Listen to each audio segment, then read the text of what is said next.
हरे कृष्णा। तो भगवत गीता के 12वें अध्याय में आप सबका स्वागत है। इस अध्याय का नाम है भक्ति योग या डिवोशनल सर्विस। वैसे तो पूरी भगवत गीता ही भक्ति के बारे में है, पर हम इस अध्याय में एक इस अध्याय में हम देखेंगे कि कैसे भक्ति जो है वो बाकी जितने भी अ, विधि हैं, है ना, जितने भी विधि हैं, जितने कर्म योग है, ज्ञान योग है, ध्यान योग है, उनसे सर्वश्रेष्ठ है। अब भक्ति की क्या विधि हम ये भी देखेंगे। कई लोग कहते हैं कि भगवान कहते हैं हर समय मुझे याद करो, मैं ऐसा नहीं कर पाता हूँ। तो उसके लिए भगवान क्या बताते हैं ना, तो भगवान हमें भक्ति की विधि भी बताएंगे। और साथ में हम ये भी जानेंगे कि सारे योग जो है भक्ति की तरफ हमें लेके जाते हैं। और शुद्ध भक्त के क्या लक्षण होते हैं, हम वो भी इस अध्याय में देखेंगे। उससे पहले हम करेंगे श्लोक ऑफ द डे। तो हमने 11वें अध्याय का 54वां श्लोक है, उसी श्लोक ऑफ द डे बनाया था। अगर आपने अभ्यास किया है और आप पठन करना चाहते हैं तो आप हैंड रेस कर सकते हैं। 11वें अध्याय का 54वां श्लोक। जी हरे कृष्णा मित्तल माता जी। हरे कृष्ण। भक्त्या त्वनन्यया शक्य अहम् एवं विधोऽर्जुन ज्ञातुं द्रष्टुं च तत्त्वेन प्रवेष्टुं च परन्तप।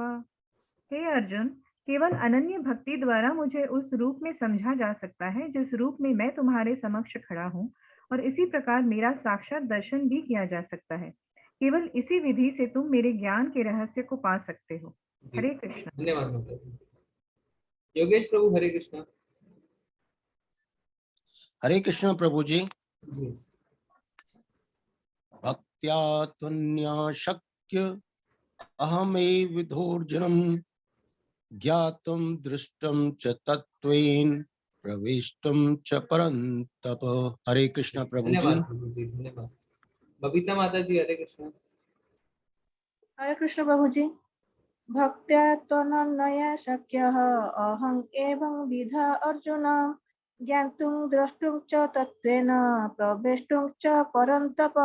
हरे कृष्ण प्रभु जी। धन्यवाद माता जी हरे कृष्णा। रानी माता जी हरे कृष्णा। हरे कृष्ण प्रभु जी। भक्त्या त्वन्या शक्य अहमेवं विधो अर्जुन ज्ञातुं द्रष्टुं च तत्त्वेन प्रवेष्टुं च परन्तप। हरे कृष्ण प्रभु जी। धन्यवाद माता जी हरे कृष्णा। सरिता माता जी हरे कृष्णा। हरे कृष्ण प्रभु जी। भक्त्या तौनन्या शक्या अहमेवं विधो अर्जुन ज्ञातुं दृष्टुं च तत्त्वेन प्रवेष्टुं च परन्तप। हरे कृष्ण प्रभु जी। हरे कृष्णा। धन्यवाद माता जी। अनामिका माता जी हरे कृष्णा। हरे कृष्ण प्रभु जी। भक्त्या त्वनन्या शक्य अहमेवं विधो अर्जुन ज्ञातुं द्रष्टुं च तत्त्वेन प्रवेष्टुं च परन्तप। हरे कृष्ण। अनुपमा माता जी हरे कृष्णा। हरे कृष्ण प्रभु जी।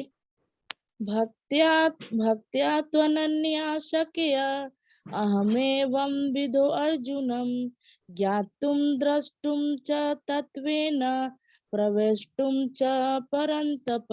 हरे कृष्ण। धन्यवाद माता जी। सुधीर प्रभु हरे कृष्णा। हरे कृष्णा गुरु जी। प्रभु जी।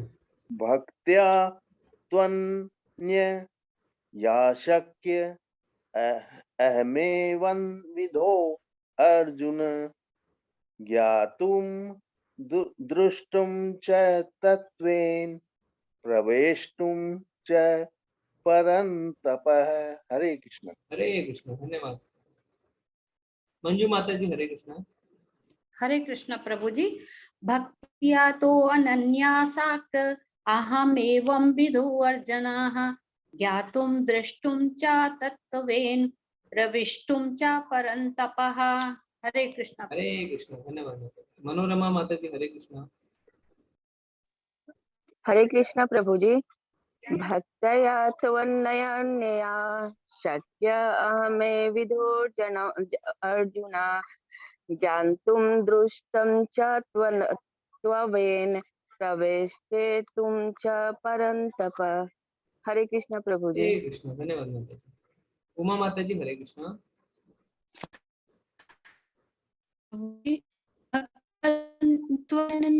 शक्य अहमेवं विधुर्जुन ज्ञातुं द्रष्टुं च तत्त्वेन प्रवेष्टुं च परन्तप। हरे कृष्ण प्रभु जी। धन्यवाद। योगिता माता जी, हरे कृष्ण। हरे कृष्ण प्रभु जी।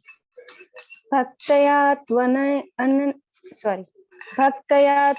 अनन्यशक्य अहमेवं विधो अर्जुन ज्ञातुं द्रष्टुं च तत्त्वेन प्रवेष्टुं च परन्तप। हरे धन्यवाद। कृष्ण प्रभु। हरे निशि माता जी, हरे कृष्ण। हरे कृष्ण प्रभु जी।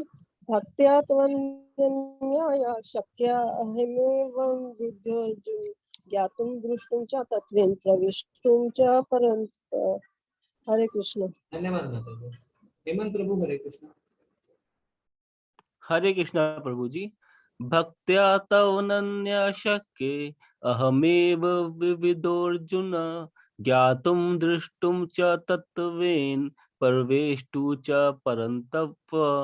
धन्यवाद धन्यवाद, बहुत बहुत धन्यवाद आप सबका। आप सबने बहुत ही अच्छी तरीके से पठन किया। ठीक है, एक छोटा सा पोल करेंगे ना, पहले भी शायद हमने किया है पर फिर से करते हैं कि एक बार जान लेते हैं कि अभी 12 अध्याय हो गया, तो आप सब कितना राउंड्स कर रहे हैं ना माला, आप बताइए। देखिए मैंने एक पोल अभी लॉन्च किया है, आप इसको जवाब दीजिए और उसके बाद उसमें सबमिट बटन दबाइए। 1 कर रहे हैं, 2 से 4 कर रहे हैं, 5 से 8, 9 से 12, 13 से 16 या 16 से ज्यादा।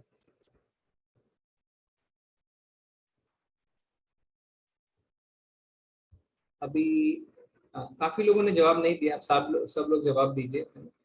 कुछ नहीं करना है, खाली एक ऑप्शन को आपको क्लिक करना है और फिर सबमिट दबाना है।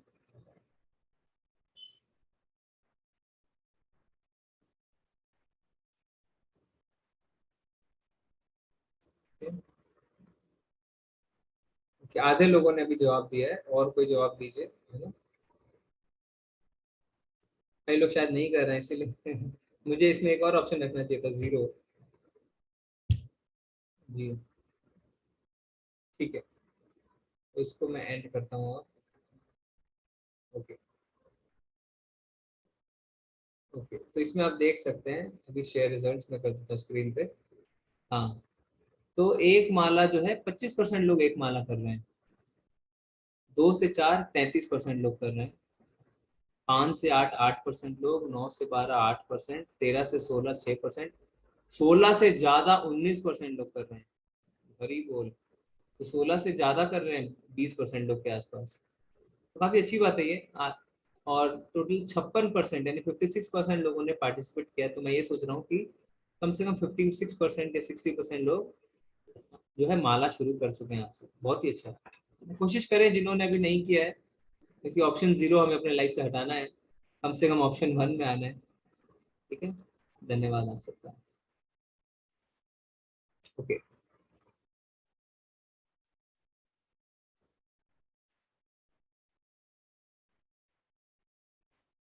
ओके ठीक है, तो यहाँ पे अब हम इस अध्याय को शुरुआत करते हैं। तो अर्जुन इस अध्याय की शुरुआत करते हैं। अर्जुन भगवान से क्या कहते हैं?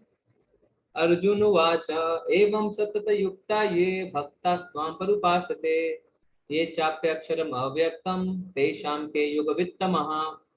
अर्जुन ने पूछा, जो आपकी सेवा में सदैव तत्पर रहते हैं या जो अव्यक्त निर्विशेष ब्रह्म की पूजा करते हैं, इन दोनों में से किसे अधिक पूर्ण या सिद्ध माना जाए?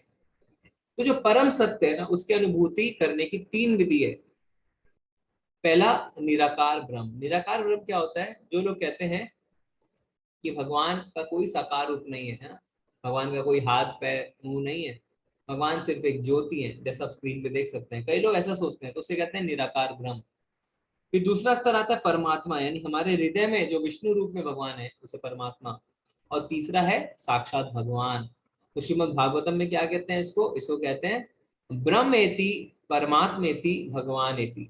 ब्रह्मेति यानी ब्रह्म ज्योति के रूप में, उसके ऊपर अगर हमारी कॉन्शियसनेस उठती है उसे कहते हैं परमात्मेति यानी परमात्मा के रूप में, और उसके ऊपर जब हमारी कॉन्शियसनेस उठती है तो उसे कहते हैं साक्षात भगवान के दर्शन।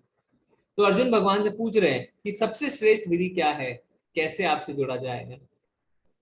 कई जो निराकार हैं, कई भक्तिमय सेवा करते हैं, तो दोनों में से कौन सा श्रेष्ठ है? निराकार जो है, जो मानते हैं कि आप ज्योति हैं, या वो जो आपकी भक्तिमय सेवा करते हैं, आपके साकार रूप की सेवा करते हैं? तो भगवान क्या बताएंगे हम देखते हैं ना। तो एक तो हो गया ब्रह्म ज्योति, एक हो गया भगवान का साकार रूप, ये जो आप देख सकते हैं अभी। तो प्रभुपाद जी क्या कहते हैं, सामान्यतः आध्यात्मवादियों की दो श्रेणियों में विभाजित किया जा सकता है, निर्विशेषवादी तथा सगुणवादी, है ना। तो जो अध्यात्मवाद होता है ना, जो आत्म साक्षात्कार की खोज में होते हैं, सामान्यतः हम हाई लेवल पे उसे दो लेवल में डिवाइड कर सकते हैं, दो कैटेगरी में। एक है निर्विशेषवादी, जो कहते हैं कि भगवान का कोई साकार रूप ही नहीं है, भगवान एक ज्योति है। और दूसरा सगुणवादी, जो कहते हैं नहीं, भगवान का एक साकार रूप है, जैसे हम कृष्ण की पूजा करते हैं ना। सगुणवादी भक्त अपनी संपूर्ण शक्ति से परमेश्वर की सेवा करते हैं, संपूर्ण शक्ति से हम सेवा करते हैं, हम भगवान का नाम जप करते हैं, भगवान के लिए भोग बनाते हैं, उन्हें कपड़े पहनाते हैं, है ना, उनका श्रृंगार करते हैं, उनकी आरती करते हैं, उन्हें सुलाते हैं, उन्हें खिलाते हैं, सब कुछ करते हैं। तो हम पूरी शक्ति से उनकी सेवा करते हैं। निर्विशेषवादी भी कृष्ण की सेवा करते हैं, किंतु प्रत्यक्ष रूप से ना करके वह अप्रत्यक्ष ब्रह्म का ध्यान करते हैं। तो वो कहते हैं भगवान की कोई साकार रूप है ही नहीं, तो वो क्या करते हैं, ध्यान में बैठ जाते हैं, ध्यान में बैठ जाते हैं और अप्रत्यक्ष रूप ब्रह्म, है ना, वो सोचते हैं कि भगवान एक ज्योति है। इस अध्याय में हम देखेंगे कि परम सत्य की अनुभूति की विभिन्न विधियों में भक्ति योग सर्वोत्कृष्ट है। पर इस अध्याय में भगवान बता देंगे कि ब्रह्मेति परमात्मेति और भगवान एति में सर्वश्रेष्ठ भगवान एति है। यानी जो निर्विशेषवादी होते हैं, जो ध्यान लगा के ब्रह्म ज्योति पे ध्यान लगाते हैं, दूसरा जो ज्ञान अर्जन करते हैं और अपने अंदर परमात्मा की अनुभूति करते हैं, और तीसरा जो भगवान की सेवा करते हैं और भगवान के साक्षात्कार रूप का दर्शन करते हैं, इन तीनों में कौन श्रेष्ठ है? जो भक्त है, जो भगवान के साकार रूप का सेवा करता है। यदि कोई भगवान का सानिध्य चाहता है तो उसे भक्ति करनी चाहिए। जो लोग भक्ति के द्वारा परमेश्वर की प्रत्यक्ष सेवा करते हैं वह सगुणवादी कहलाते हैं। जो लोग निर्विशेष ब्रह्म का ध्यान करते हैं वह निर्विशेषवादी कहलाते हैं। यहाँ पर अर्जुन पूछता है कि इन दोनों में से कौन श्रेष्ठ है। यद्यपि परम सत्य के साक्षात्कार के अनेक साधन है, किंतु इस अध्याय में कृष्ण भक्ति योग को ही सबों में श्रेष्ठ बताते हैं। तो भगवान ने खुद ही कंक्लूजन दिया है, हम नहीं दे रहे। भगवान ने बता दिया है कि श्रेष्ठ कौन है। श्रेष्ठ वो है जो मेरी सेवा करता है। तो यहाँ पे जो प्रश्न है वो ये नहीं है कि दोनों में से कौन सा सही है कौन सा गलत है, प्रश्न ये है कि दोनों में से कौन सा ज्यादा उचित है ना। और भगवान क्या जवाब देंगे हम आगे देखेंगे। उससे पहले हम देखते हैं कि जो भक्ति योग है, यानी जो भगवान की सेवा करता है, डिवोशनल सर्विस, तो हमने शुरू से क्या पढ़ा है, नवदा भक्ति।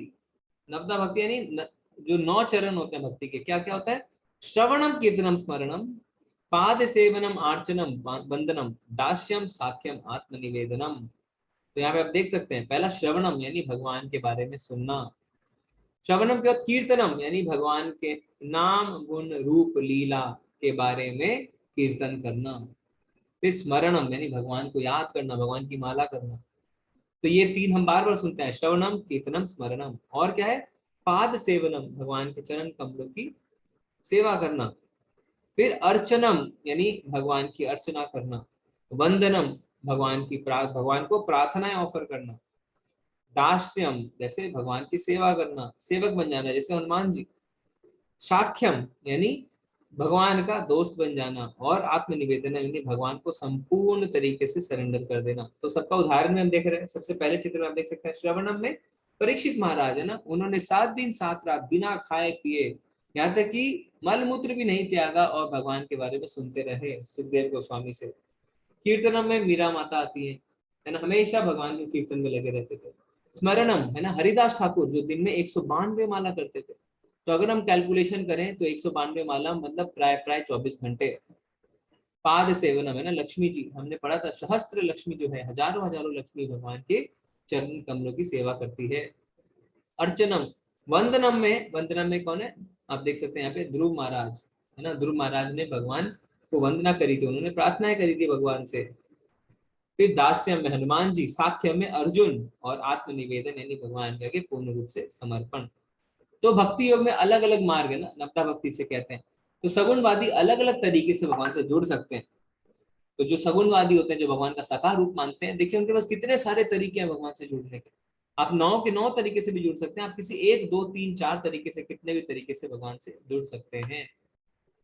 अब भगवान क्या उत्तर देते हैं, श्री भगवान उवाचा मय्यावेश मनो ये माम नित्य युक्ता उपासते श्रद्धया पर्युपेतास्ते में युक्त तमो मता। श्री भगवान ने कहा, जो लोग अपने मन को मेरे साकार रूप में एकाग्र करते हैं और अत्यंत श्रद्धा पूर्वक मेरी पूजा करने में सदैव लगे रहते हैं, वे मेरे द्वारा परम सिद्ध माने जाते हैं। तो अर्जुन के क्वेश्चन का भगवान ने यहाँ पे बिल्कुल साफ उत्तर दे दिया है। क्या भगवान ने कहा है कि जो मेरी दिव्य भक्ति में लगे रहते हैं, जो मेरी श्रद्धा पूर्वक पूजा करते हैं, वही परम सिद्ध हैं। तो भगवान ने ऐसा क्यों जवाब दिया, हम इसका चर्चा करते हैं।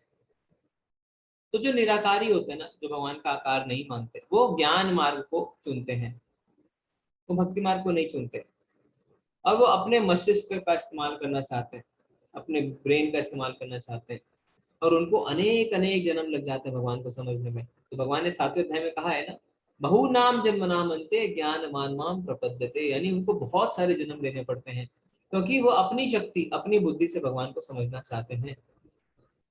और पर भगवान क्या कहते हैं, भगवान कहते हैं जो निराकार ब्रह्म है उसका आधार मैं हूँ, ये भगवान ने बता रखा है।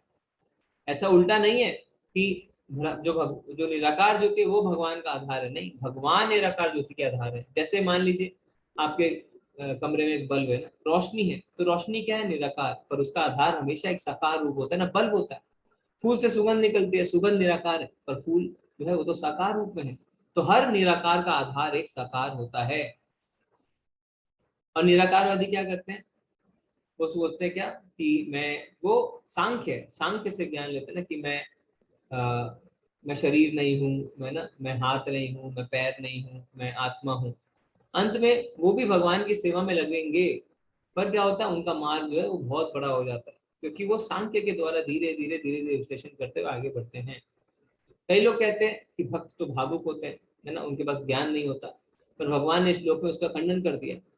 कई लोग कहते हैं कि भगवान को तो आपने अपनी इमेजिनेशन से बना लिया, आप लोग भक्त तो भावुक है, इमोशनल है आप लोग, पर भगवान ने बता दिया है कि जो मेरी श्रद्धा पूर्वक सेवा करते हैं वो मुझे प्रिय हैं, वो श्रेष्ठ हैं और वो परम सिद्ध है।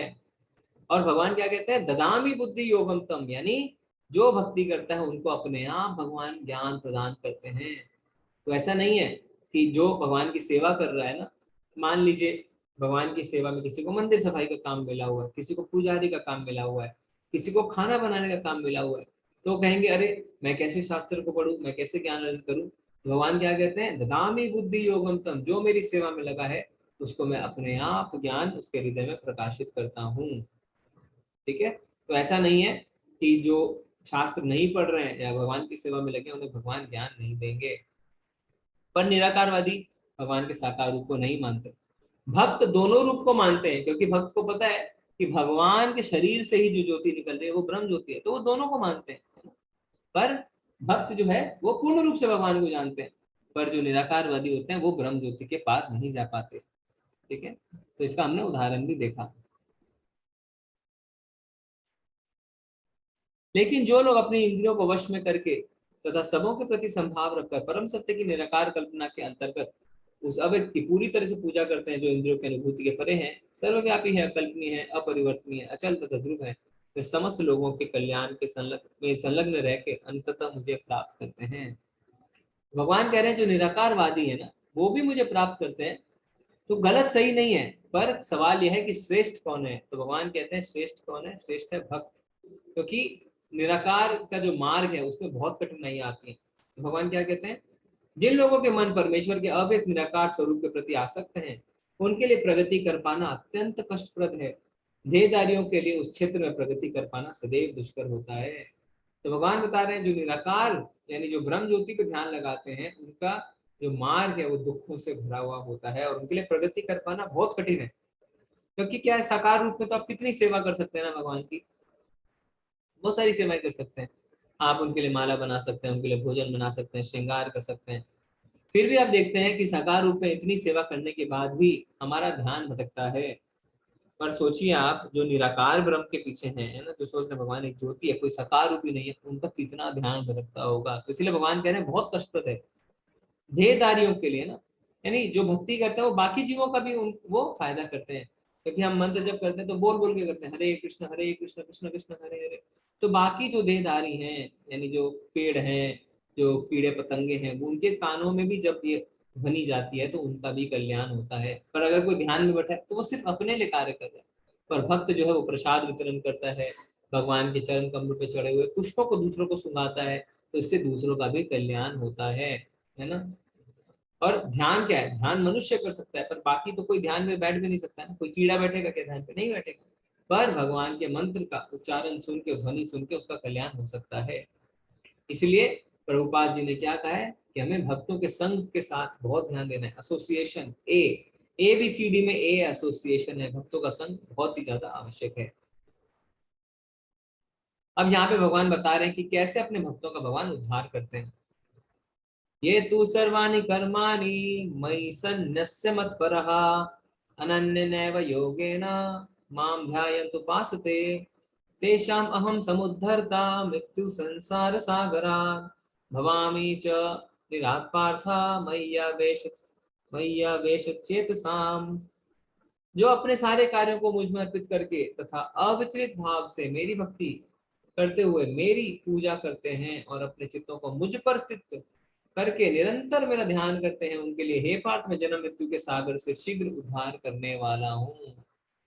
तो भक्त क्या है, यहाँ पे भगवान क्या बता रहे हैं, भक्त जो है वो हमेशा मेरा चिंतन करते हैं और इसलिए क्या करते हैं भगवान, मृत्यु संसार के सागर से उनका उद्धार करते हैं और खुद करते हैं और बिना विलंब के करते हैं। भगवान कह रहे हैं मैं उसके लिए समय नहीं लगाता। आप देख सकते हैं चित्र में, है ना, जब भव सागर में भक्त पड़ा हुआ होता है तो भगवान खुद आते हैं और उसका उद्धार करते हैं।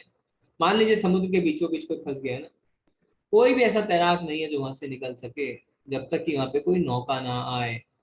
इसी तरीके से ये जो भव सागर है उसमें हम अपने दम पे पार नहीं कर सकते भैया, है ना, क्योंकि भगवान ने कहा है क्या कि ये जो भगवान की शक्ति है देवी ये शगुनमयी मम माया दुरत्यया, दुरत्यया नहीं, इसे पार कर पाना बहुत कठिन है। पर कैसे पार कर सकते हैं, भगवान की शरण लेके। तो शरण में जैसे हम जाते हैं तो भगवान हमारा खुद उद्धार करने के लिए आते हैं। पर जो निराकारवादी हैं वो तो भगवान के साकार रूप में विश्वास ही नहीं करते, तो उनके लिए बहुत ज्यादा कठिन हो जाता है। भगवान क्या कहते हैं, ये यथा माम प्रपद्यन्ते थाम सते भजामयम्। जो जिस भाव से मुझसे आदान प्रदान करता है मैं भी उसी भाव से उससे आदान प्रदान करता हूँ। तो निराकार जो है, निराकारवादी जो है वो ब्रह्म ज्योति में ही घूमते रहते हैं ना, क्योंकि वो भगवान के साकार रूप को मानते ही नहीं। अब कोई प्रश्न पूछ सकता है कि नास्तिकों का क्या होता होगा, मृत्यु तो सबकी होती है। तो चलो यहाँ पे तो ब्रह्म ज्योति वाले जो हैं वो कम से कम मानते तो हैं, पर नास्तिक तो भगवान को ही नहीं मानते, तो उनका क्या होता है। तो इसमें क्या है, देखिए जीवन में तो सबके दुख आते हैं, चाहे भक्त हो चाहे नास्तिक हो चाहे कोई भी हो, पर भक्त का हाथ भगवान खुद पकड़ते हैं। जैसे मान लीजिए कोई गड्ढे का रोड है, उसमें आप गाड़ी में जाएं तो क्या झटके नहीं लगते, पर रिक्शे में जाएंगे तो बहुत झटके लगेंगे। तो नास्तिकों के लिए यमराज आते हैं ना, और इसमें गरुड़ पुराण में लिखा हुआ है कि मृत्यु के समय में लाखों बिच्छू काटे उतना दर्द होता है। तो ये फर्क है ना, मृत्यु सबकी होती है, चाहे भक्त हो चाहे नहीं हो, दुख सबके जीवन में आते हैं, पर नास्तिकों को बहुत ज्यादा सहना पड़ता है, पर भक्तों के लिए चीजें आरामदायक हो जाती है। ऊपर ऊपर से लगता है कि उनके जीवन में कष्ट है, पर उनसे आप पूछेंगे तो कहेंगे नहीं मुझे कष्ट का कोई अनुभव नहीं है। जैसे बिल्ली है ना, बिल्ली क्या करती है, अपने दांतों से ही अपने बच्चे को पकड़ती है, अपने दांतों से ही चूहे को पकड़ती है। पर जब वो चूहे को पकड़ती है तो उसे बहुत दर्द होता है, वो मर भी जाता है। पर जब अपने बच्चे को पकड़ती है तो आराम आराम से पकड़ती है ना। तो इसी तरीके से मृत्यु आती है सबके जीवन में। भक्तों के लिए सब कुछ आरामदायक रहता है, पर नास्तिकों के लिए सब कुछ कष्टदायक रहता है, क्योंकि भगवान अपने भक्तों पे बहुत ही दयालु है। तो प्रभुपाद जी यहाँ पे तात्पर्य में बहुत ही अच्छा बताते हैं कि मछली क्या करती है, मछली अपने अंडे को देख के ध्यान करती है ना, अंडा दे देती है और देख देख के उसको ध्यान करती है। चिड़िया क्या करती है, चिड़िया अपने अंडे को स्पर्श करके ध्यान करती है।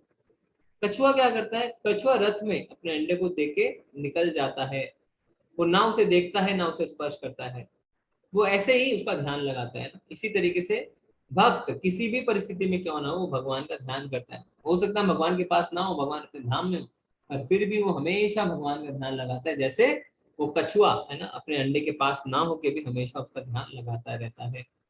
हमें क्या करना है, ऋषि के ना ऋषिकेश सेवनम, अपनी सारी इंद्रियों को भगवान की सेवा में लगाना है। अब भगवान भक्ति के अलग अलग स्तर बताएंगे ना, आप बहुत ध्यान से सुनिए। तो सबसे पहले भगवान बोलते हैं आइडियली आपको इस स्तर में होना चाहिए। क्या है वो, अनन्य भक्ति, यानी मय्येव मन आधस्त्व मयि बुद्धिं निवेशया निवश्यसि मय्येव अतः ऊर्ध्वं न संशयः। मुझ भगवान में अपने चित्त को स्थिर करो और अपनी सारी बुद्धि मुझ में लगाओ, इस प्रकार तुम निस्संदेह मुझ में सदैव वास करोगे। तो यहाँ पे भगवान क्या बता रहे हैं, सबसे उच्च स्तर अनन्य भक्ति। अनन्य का अर्थ अन्य और कोई भी नहीं है। हमेशा भगवान का चिंतन, हर समय बुद्धि में भगवान के बारे में ही सोचना।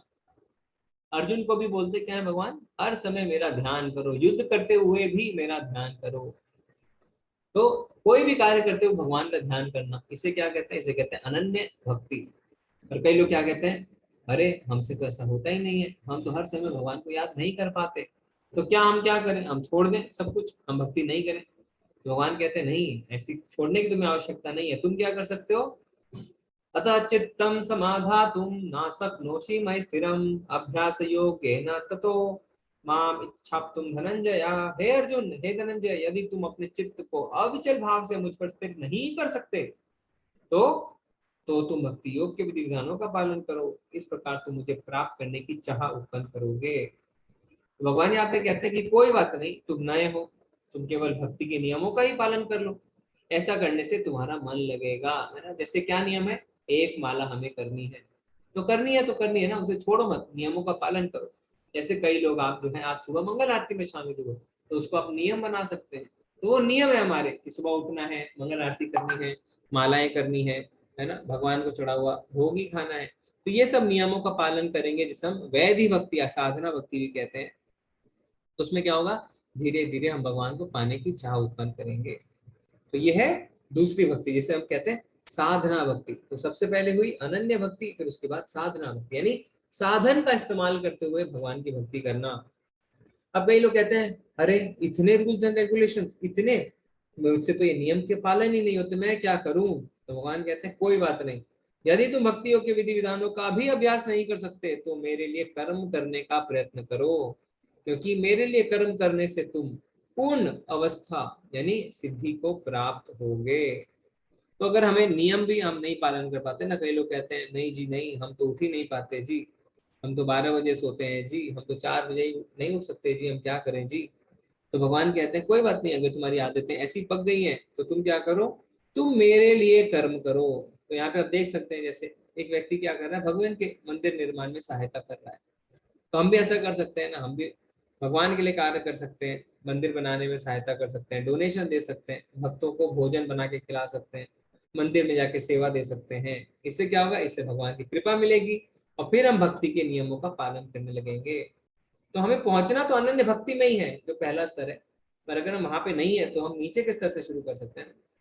तो पहले यानी हम भगवान के लिए कार्य कर सकते हैं, फिर भगवान के भक्ति के नियमों का पालन करना शुरू कर सकते हैं, फिर उसके बाद अनन्य भक्ति कर सकते हैं। तो इसलिए भगवान ने 9वें अध्याय में भी इसके बारे में बताया था। क्या बताया था, ये 9वें अध्याय का 27वां श्लोक है, यत् करोसि यदश्नासि यज्जुहोसि ददासि यत् तपस्यसि कौन्तेय तत्पुरुषं दर्पणा। हे कुंती पुत्र, तुम जो कुछ करते हो, जो कुछ खाते हो, जो कुछ अर्पित करते हो या दान देते हो, जो भी तपस्या करते हो उसे मुझे अर्पित करते हुए करो। तो भगवान ने कहा था जो भी कर रहे हो मुझे अर्पित करते हुए करो, है ना। तो भगवान के लिए हमें कार्य करना है, कुछ भी करना है तो भगवान को समर्पित करना है। अब कई लोग क्या कहते हैं, नहीं मैं तो भगवान के लिए कार्य भी नहीं कर सकता, मैं तो मंदिर ही नहीं जा सकता, मेरी फैमिली में तो बहुत प्रॉब्लम है, ना ही मेरी फाइनेंशियल पोजीशन ऐसी है कि मैं डोनेशन दे सकूं भगवान को, ना भक्ति मंदिर के निर्माण में कुछ कर सकूं, तो क्या मैं भक्ति नहीं कर सकता, क्या मुझे सब छोड़ना पड़ेगा। भगवान कहते हैं नहीं, ऐसा भी नहीं है। तुम क्या कर सकते हो, अथेतदप्य सक्तोषि कर्तुम मद्योगमाश्रितः सर्व कर्म फल त्यागम तथा कुरु यतात्मवान। अगर हालांकि आप इस चेतना में काम करने में असमर्थ हैं तो अपने काम के सभी परिणामों को त्याग देने की कोशिश करें और आत्मस्थित होने की कोशिश करें। भगवान कह रहे हैं अगर मेरे लिए कर्म भी नहीं कर पा रहे हो तो जो भी तुम कर्म कर रहे हो उनके फलों से आसक्त मत हो, है ना, यानी सकाम से निष्काम कर्म की ओर जाओ। तो अगर आप कुछ भी कर रहे हैं जो है वो करते रहिए और उसके फलों से आसक्ति हटा दीजिए, अटैचमेंट जो है वो हटा दीजिए। तो पैसा, ऐश्वर्य, तारीफ, यश, है ना, ये सबसे निरासक्त हो जाए, है ना, आसक्ति हटा दें। जैसे यहाँ पे हम देख सकते हैं उदाहरण में, यहाँ पे नंद उत्सव है ना, जहाँ पे क्या हो रहा है, यहाँ पे नंद बाबा जो है आभूषण वस्त्र इत्यादि बांट रहे हैं, पर बिना आसक्त हुए वो दान दे रहे हैं क्योंकि वो प्रसन्न है, आसक्ति नहीं है। अगर ये भी कोई ना कर सके, वो कह रहे हैं नहीं जी नहीं, मैं तो नौकरी करता हूँ, मुझे तो अपनी सैलरी से बहुत प्रेम है, आप कैसे कह रहे हैं कि मैं अपनी सैलरी से अटैच ना हो जाऊं। तो भगवान क्या कहते हैं, भगवान कहते हैं अगले श्लोक में श्रेयो हि ज्ञानम अभ्यास ज्ञानम ध्यानम विशिष्यते ध्यान कर्म फल त्यागम त्यागत शांतिरनंतरम। यदि आप इस अभ्यास में भी नहीं जा सकते हैं तो अपने आप को ज्ञान में संलग्न करें। ज्ञान से बेहतर हालांकि ध्यान है और ध्यान से बेहतर काम के फल का त्याग। इस तरह के त्याग से मन को शांति मिल सकती है। तो भगवान कह रहे हैं अगर तुम्हारी आसक्ति नहीं जा रही, तुम्हें आसक्ति अपने फल अपने कर्मों के फल से, तो तुम्हारे अंदर ज्ञान की कमी है, क्योंकि ज्ञान से वैराग्य उत्पन्न होता है। ज्ञान बहुत जरूरी है, क्योंकि गीली लकड़ी में आग नहीं लग सकती, लकड़ी को सूखना होता है। तो हम देखते हैं भौतिक जगत में भी ना, जो लोग भौतिक में बहुत ऊपर पहुंचते हैं, जिन्हें बहुत ज्ञान होता है, उनके अंदर आसक्ति आती है, डिटैचमेंट आती है ना, वो सिंपल कपड़े पहनने लग जाते हैं, है ना, ज्यादा ऐसा नहीं रखते हैं, वो बहुत सिंपल जिंदगी जीने लग जाते हैं, क्योंकि ज्ञान से आसक्ति आती है। तो ज्ञान जब हम अर्जित करेंगे तो भगवान के बारे में सुनेंगे, भगवान के बारे में जब सुनेंगे तो कर्म के फलों से आसक्ति जो है वो हट जाएगी। फिर भगवान के लिए कार्य करना हम शुरू करेंगे, भक्ति के नियमों का पालन करेंगे, और फिर जो है हम हमेशा अपने मन को भगवान में लगा के रखेंगे। तो यानी सबसे नीचे से कैसे शुरुआत कर सकते हैं, ज्ञान अर्जन कर सकते हैं। ज्ञान अर्जन करेंगे तो हमें आसक्ति होगी, आसक्ति होगी तो हम अपने कर्मों के फलों को त्याग करेंगे, कर्मों के फलों को त्याग कर देंगे, फिर भगवान के लिए कार्य करेंगे, भगवान की भक्ति का नियम का पालन करेंगे, और उसके बाद अनन्य भक्ति कर सकते हैं। और भगवान क्या बोल रहे हैं, हालांकि ज्ञान से बढ़कर ध्यान है, तो ध्यान, तो यानी ये प्रोसेस है। तब एक प्रश्न है मेरा आप सबसे, भगवान ने हमें कहा कि मुझ में मन लगाओ, और उसके लिए 6 स्टेप्स बताए। सबसे पहले ज्ञान, ज्ञान के बाद ध्यान, ध्यान के बाद अपने कर्म यानी निष्काम कर्म यानी फलों से आसक्ति हटा दो, फिर मेरे लिए कर्म करो, फिर भक्ति के नियमों का पालन करो, और फिर उसके ऊपर अनन्य भक्ति। ये 6 स्टेप। तो भगवान में हम मन लगाए ही क्यों, प्रश्न ये उठता है। भगवान कह रहे मुझ में मन लगाओ, मैं भगवान से पूछना चाहता हूँ भगवान मैं अपने क्यों मन लगाऊं, तो इसका क्या जवाब हो सकता है, आपको क्या लगता है, भगवान में मन क्यों लगाएं? भगवान बार बार कह रहे मुझ में मन लगाओ, मुझ में मन लगाओ, क्यों भगवान में मन लगाओ? जी हरे कृष्णा लोकेश प्रभु। प्रभु जी भगवान दंडवत प्रणाम। जी प्रभु जी। हेलो प्रभु जी, अपनी इंद्रिया कंट्रोल में नहीं रहती है, जी भगवान इसके लिए बोलते हैं कि मुझ में ही ध्यान लगाओ। जी, तो इंद्रिया कंट्रोल में अगर आ जाएगी तो क्या होगा प्रभु जी? तो अपन फिर ध्यान लगा सकते हैं प्रभु जी। जी जी, ओके, ठीक है प्रभु जी। हाँ। हरे कृष्णा सुधीर प्रभु। हरे कृष्णा गुरु जी। जी प्रभु जी। एक्चुअल में भगवान हमारे मालिक हैं, तो भगवान का हम ध्यान रखेंगे तो वो हमारी बुद्धि को इधर उधर जाने नहीं देंगे, वो अपने तरफ ही रखेंगे, और वही हमारा वास्तव में लक्ष्य है, परम लक्ष्य है गोलोक जाना। तो इसलिए ये किसी को कंसंट्रेट करना पड़ेगा, तो वो भगवान को हम केंद्रित करेंगे, तभी हमारा उद्धार होगा गुरु जी। इधर उधर हमारे दिमाग नहीं दौड़ेगा। जी प्रभु जी, ओके, धन्यवाद प्रभु जी। प्रभु जी ने अच्छा उत्तर दिया। प्रभु जी ने बताया हमारा लक्ष्य तो भगवान ही है, तो हमें अपने लक्ष्य की ओर ही फोकस करना चाहिए। मनोरमा माता जी कह रहे हैं शांति के लिए, ठीक है, और हम सुनते हैं भागीरथी माता जी। हरे कृष्ण माता जी। भागीरथी माता जी। उमा जलान माता जी। हरे कृष्णा। हरे कृष्णा प्रभु जी। जी माता। जी प्रभु जी, हम लोग सब भगवान के सेवक हैं, और हम लोग भगवान के धाम पे ही थे, पर हम लोगों ने ये जिज्ञासा की कि हम लोग भी सुख भोगे, हम लोग के मन में लालच आ गया, इसलिए हम लोग इस पृथ्वी पर आए। लेकिन हमें फिर वापस फॉलो है, भगवान की सेवा में जाना है, इसलिए हमें भगवान की भक्ति करनी चाहिए। जी बहुत ही अच्छा बताया माता जी ने, स्टेप बाय स्टेप बताया कि हम कैसे हमारा फंस गए, और हम फंस गए तो इसलिए अब हमें वापस जाना है। तो वापस जाने का क्या तरीका, भक्ति करना, इसलिए भगवान पे ध्यान लगाना है। ठीक है, हम एक तो हैंड्स और लेते हैं। हेमंत प्रभु। हरे कृष्णा। हरे कृष्णा प्रभु जी। जी माता। प्रभु जी मेरा ऐसा सोचना है, अगर आपको जीवन मरण के इन चक्कर से निकलना है, भगवान के धाम पे जाना है, तो हमें भगवान में ही अपना मन लगाना है, उन्हीं के बारे में सोचना है, उन्हीं की सेवा करनी है, और जितनी ज्यादा हो सके उतनी ही करनी है। जी, बहुत ही सुंदर। तो प्रभु जी ने कहा जन्म मृत्यु के चक्कर से अगर निकलना है तो ठीक है। हम एक एंड और लेते हैं, फिर हम चर्चा करेंगे। संजीव प्रभु, हरे कृष्ण। हरे कृष्णा प्रभु जी। जी प्रभु।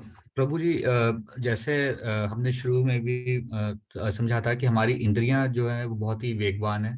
उनको मतलब कंट्रोल में रखना संभव नहीं होता। तो जिस तरह से एक समुद्र में एक जैसे लाइट हाउस होता है, लाइट हाउस हमें एक डायरेक्शन देता है और फिर हम अपने को केंद्रित कर पाते हैं। तो उसी तरह से प्रभु का ध्यान हमें हमारे इंद्रियों को कंट्रोल में लाने में हेल्प करता है। फिर हम भक्ति में जो जो चीजें हम जैसे नहीं कर पा रहे हैं, जैसे ध्यान लगाना, जाप करना, और फिर हमारी बाद में स्थिति ये हो रही है कि हम कुछ भी नहीं कर पा रहे हैं, वो हम कर पाएंगे। तो इंद्रियों को ध्यान कंट्रोल में करने के लिए प्रभु का ध्यान, भगवान का ध्यान काफी मदद कर सकता है। जी, हरे धन्यवाद कृष्ण प्रभु, प्रभु। धन्यवाद। ठीक है, तो क्या है, तो क्वेश्चन ये था कि भगवान अपने अंदर अपने क्यों कह रहे हैं हमें कि मुझ में ध्यान लगाओ। तो भूपेंद्र प्रभु जी कह रहे हैं जन्म मृत्यु के चक्कर से मुक्ति पाने के लिए। मोटवानी प्रभु जी कह रहे हैं परम धाम में जाने के लिए। भागीरथी माता जी कह रहे हैं मन चंचल है इसलिए मन भगवान में लगाना है। विभीषण प्रभु कह रहे हैं जब पैदा ही हुए ही भगवान में ध्यान लगाने के लिए। जी, नरसिंह प्रभु कह रहे हैं मैं आत्मा है और भगवान परमात्मा है। जी, धन्यवाद प्रभु। तो भगवान क्या कहते हैं? भगवान कहते हैं अंत काले च मामेव स्मरन् मुक्त्वा कलेवरम यह प्रयाति समद्भावम याति नास्तत्र संशयः। और जो अंत काल में सिर्फ मेरा ध्यान करते हुए अपना शरीर त्याग करता है वो निश्चित रूप से मेरा स्वभाव को प्राप्त करता है, इसमें रंच मात्र भी संदेह नहीं है। तो क्या है, अंत समय में हमें सिर्फ भगवान को स्मरण करते हुए अपना शरीर का त्याग करना है। और ये कैसे होगा? ये तभी होगा जब पूरे जीवन हम अभ्यास करेंगे, है ना। पूरे जीवन का अभ्यास हम नहीं करेंगे तो हम भगवान को याद नहीं कर सकते। इसीलिए भगवान कह रहे हैं क्या कि मुझ में ध्यान केंद्रित करो। नहीं तो क्या होगा, जब हमारा अंत समय आएगा तो एक फ्लैशबैक की तरह पूरी जिंदगी हमारे आंखों के आगे आएगी और जिस चीज से हमें आसक्ति है, अटैचमेंट है, हम उसी चीज के बारे में सोचेंगे। जैसे हमने उदाहरण लिया था, कई लोग कहते हैं मुझे अपने बच्चों से मिलना है, कई लोग कहते हैं मुझे ये खाना है ना, कई लोग कहते हैं मुझे वो, मेरी आखिरी इच्छा ये है। तो वो आखिरी इच्छा ही क्या होता है, हमारे बंधन का कारण बन जाती है। क्योंकि हम अभी क्या है, हमारी इच्छाएं पूरी नहीं हो रही है, हम अभी भी आ सकते हैं। भगवान कहेंगे ठीक है तुम एक और जन्म ले लो क्योंकि तुम्हारी अभी इच्छाएं पूरी नहीं हुई है। ठीक है, तो इसीलिए क्या है, इसीलिए हमें पूरे जीवन भगवान को याद करने का अभ्यास करना है। और अगर हम ऐसा करते हैं तो भगवान क्या करेंगे, भगवान हमें अपने धाम ले के जाएंगे। और जैसा उसमें कहा, प्रभु जी ने क्या कहा था कि जब हम भगवान, हमारी इंद्रियों को वश में करने के लिए, इंद्रिया वश में क्यों आती है, क्योंकि जब उच्च स्वाद का आस्वादन होता है तो निम्न रस अपने आप हम भूल जाते हैं ना। किसी को अगर आप पनीर से खिलाएंगे रोटी तो क्या वो नमक से रोटी खाएगा? वो नहीं खाएगा। इसी तरीके से जब भक्ति का स्वाद लग जाता है तो फिर क्या होता है, तो हम जो भौतिक सुख है, इंद्रिय सुख, उसको हम तुच्छ समझने लगते हैं ना, वो अपने आप हमें तुच्छ लगने लगती है। ठीक है, तो हमें भी भक्ति की शुरुआत करनी है। कम से कम एक माला, आधे लोग आप कर रहे हैं, बाकी जो लोग नहीं कर रहे हैं कम से कम आप एक माला शुरू करिए। क्लास से पहले हम 5 मिनट एक माला करते हैं, आप उसका पाठ बन सकते हैं। तो जो निराकार है ना, जो भगवान के साकार रूप को नहीं मानता, जो ध्यान लगाता है, वो क्या कहता है, वो कहता है मैं पहाड़ों पर जाऊंगा और ब्रह्म पर ध्यान केंद्रित करूंगा। क्या होता है, वो पहाड़ चला जाता है, फिर वहां पे जाके क्या होता है, यहाँ तो बहुत ठंडी है, और वो वहां से वापस आ जाता है। फिर वो कहता है कोई बात नहीं, मैं रेगिस्तान में जाऊंगा और ब्रह्म पर ध्यान केंद्रित करूंगा। अब वो रेगिस्तान में पहुंच जाता है तो क्या होता है, कहता है यहाँ पे तो बहुत गर्मी है, और वो वापस आ जाता है। इसी तरीके से अब वो जंगल में जाता है, कहता है मैं यहाँ पे ब्रह्म पे ध्यान केंद्रित करूंगा, और वहां पे भी वो ध्यान नहीं लगा पाता क्योंकि वहां पे उसे कोई जंगली जानवर का भय बना रहता है। तो इस तरीके से बेचारा सोचता है कि मैं इस कलयुग में क्या कर सकता हूँ। तो फिर उसे कोई भक्त मिलते हैं और बताते हैं कि हरे नाम हरे नाम केवलम कलो नास्ते नास्ते नास्ते गतिरन्यथा। यानी कलयुग में हरि का नाम, हरि का नाम, हरि का नाम, और कली के कल्मशों को नाश करने का और कोई भी रास्ता नहीं है, और कोई भी रास्ता नहीं है, और कोई भी रास्ता नहीं है। तो ध्यान लगाने की आवश्यकता नहीं है, हमें सिर्फ भगवान के नाम का जप करना है। और इसी को कहा गया है युग धर्म। हर युग का एक धर्म होता है ना, जैसा हमने पढ़ा था। सतयुग में लोग ध्यान लगाते हैं तो उनकी आयु जो है बहुत लंबी है और डिस्ट्रैक्शंस नहीं है। इसी तरीके से त्रेता में क्या था, त्रेता में लोग यज्ञ करते थे, बड़े बड़े द्रव्य यज्ञ ना, क्योंकि वहां पे सामग्री शुद्ध थी, मंत्र उच्चारण शुद्ध थे। फिर द्वापर में क्या हुआ, अर्च विग्रह की पूजन शुरू हुए। पर कलयुग में क्या है, कलयुग में है भगवान का नाम। इसीलिए 10वें अध्याय में भगवान क्या कहते हैं, यज्ञ नाम जप यज्ञोष्मी, यानी जितने भी यज्ञ हैं उसमें मैं नाम संकीर्तन या नाम जप हूँ। तो हमें अपने शास्त्रों में बताए गए विधि का पालन करना चाहिए, ठीक है। और शास्त्र चिल्ला चिल्ला के कह रहे हैं हरे नाम हरे नाम हरे नाम केवलम, 3 बार चिल्ला चिल्ला के कह रहे हैं। तो कितना इंपॉर्टेंट है हमें समझना है। अब वो क्या करता है, अब वो निराकार व्यक्ति घर के अंदर चाहे बाहर किसी भी समय कीर्तन कर सकता है। उसे कहीं पहाड़ रेगिस्तान या जंगल में जाने की आवश्यकता नहीं है। भगवान ने क्या कहा, नाम नामकारी बहुधा निज सर्वशक्ति तत्रार्पिता नियमिता स्मरणे न काला, यानी भगवान के नाम को स्मरण करने के लिए कोई भी नियम नहीं है और कोई भी काल नहीं है। और भगवान ने अपनी सारी शक्ति अपने नाम में दी है। तो हमें क्या करना है, हमें भी भगवान का नाम जपना है और भगवान के नाम का कीर्तन करना है। तो फिर वो क्या शुरू करता है, हरे कृष्णा कृष्णा कृष्णा हरे हरे, हरे रामा राम राम हरे हरे। ठीक है, तो भगवान ने हमारे लिए बहुत आसान बना दिया, हमें इसका लाभ उठाना है, ठीक है, और क्या करना है, भक्ति में आगे बढ़ना है। तो अब भगवान क्या बताते हैं, जो किसी से द्वेष नहीं करता लेकिन सभी जीवों का दयालु मित्र है, जो अपने को स्वामी नहीं मानता और मित्र अहंकार से मुक्त है, जो सुख दुख में संभाव रहता है, सहिष्णु है, सदैव आत्मतुष्ट रहता है, आत्मसंयमी है, तथा जो निश्चय के साथ मुझ में मन तथा बुद्धि को स्थिर करके भक्ति में लगा रहता है, ऐसा भक्त मुझे अत्यंत प्रिय है। तो भगवान ने बता दिया अब तक कि कौन सा मार्ग श्रेष्ठ है, भक्ति मार्ग श्रेष्ठ है।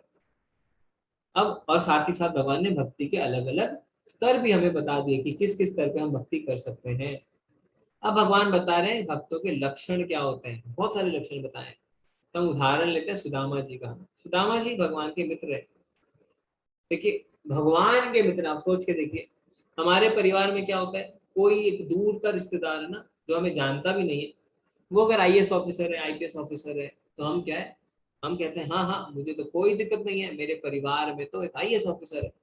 भले ही वो कितना दूर का रिलेशन हो ना, उससे पूछेंगे भी तो कहेगा आप कौन, मैं तो आपको नहीं जानता, फिर आप अपने रिश्ते उन्हें गिनाएंगे। पर यहाँ पे सुदामा जी साक्षात भगवान के मित्र होते हुए भी कोई अहंकार नहीं कर रहे थे, है ना, आज की तरह नहीं है। वो अपने आप को स्वामी नहीं मानते थे किसी भी चीज का, और सुख दुख में हमेशा उन्होंने संभाव रखा। हमने देखा है कितनी गरीबी से वो गुजरे, कितने कितने दिन वो बिना खाए भी निकाल देते थे, पर उसके बावजूद हमेशा संभाव बना के रखते थे। और कुछ ही घरों पे जाते थे भिक्षा मांगने, अगर वहां से भिक्षा मिली तो ठीक, नहीं तो वो समय बर्बाद नहीं करते थे, घर आते थे और फिर से भक्ति शुरू करते थे। और कभी कभी तो उन्हें भूखे पेट भी सोना पड़ता था, उनका परिवार भी बड़ा था, बच्चे थे, पर लालच बिल्कुल भी नहीं था, आत्मतुष्ट थे और दुखी नहीं थे, है ना, आत्मसंयमी थे। तो ये सारे जो लक्षण है, ये लक्षण होते हैं भक्त के। इसलिए भगवान कह रहे हैं जो किसी से द्वेष नहीं करता, सभी का दयालु मित्र है, स्वामी नहीं मानता, मित्र अहंकार से मुक्त है, सुख दुख में संभाव रहता है, सहिष्णु है, आत्मतुष्ट है, आत्मसंयमी है ना। तो ये सारे जो लक्षण है ये भक्त के हैं। तो इसमें क्या होता है, इसमें उनकी पत्नी उनसे कहती है कि आपके तो मित्र हैं भगवान, जाइए उनसे कुछ मांग के आइए, हमारी हालत बहुत खराब है, बहुत गरीबी ने हमें घेरा हुआ है। पर सुदामा नहीं जाना चाहते थे, है ना, क्योंकि वो भगवान से कुछ भी नहीं मांगना चाहते थे। पर फिर भी उनकी पत्नी उन्हें जबरदस्ती भेजती है। पर सुदामा क्या करते हैं, सुदामा जाते हैं और जाके वहां पे कुछ मांगते भी नहीं है, उल्टा उनके लिए चावल लेके जाते हैं। ठीक है, तो मेरा आप सबसे एक प्रश्न है, तो हमें पता है भगवान के पास 4 तरीके के लोग आते हैं, आर्थ, अर्थार्थी, ज्ञानी और जिज्ञासु। हमने देखा था आर्थ यानी जो दुखी है, अर्थार्थी जिसे कुछ चाहिए, ज्ञानी जो समझ चुका है भगवान कौन है, और जिज्ञासु जो भगवान के बारे में जानना चाहता है। तो यहाँ पे जो सुदामा जी भगवान के पास गए, तो वो कौन से कैटेगरी में आते हैं, आप हैंड रेस करके बता सकते हैं। जी ललिता माता जी, हरे कृष्ण। हरे कृष्ण प्रभु जी, वो ज्ञानी थे। वो ज्ञानी थे जी, ठीक है। और हम देखते हरे हैं कृष्ण प्रभु जी। माता जी, हरे कृष्ण। ओके, महेश प्रभु कह रहे हैं आर्थ। ओके, नहीं फिर बाद में उन्होंने चेंज कर दिया शायद अपना आंसर। ओ, महेश कुमार अलग है, महेश अलग है। महेश कुमार प्रभु कह रहे हैं आर्थ, महेश प्रभु कह रहे हैं ज्ञानी ज्ञानी ज्ञानी, सारे लोग ज्ञानी कह रहे हैं। सुधीर प्रभु जी, हरे कृष्णा। वो ज्ञानी भी थे और मतलब मित्र के रूप में भी गए थे, कुछ मांगने नहीं गए थे। मांगने नहीं गए थे तो नहीं, ज्ञानी थे, ठीक है प्रभु जी। ओके, तो सारे लोग ज्ञानी कह रहे हैं। सरिता माता जी, हरे कृष्णा।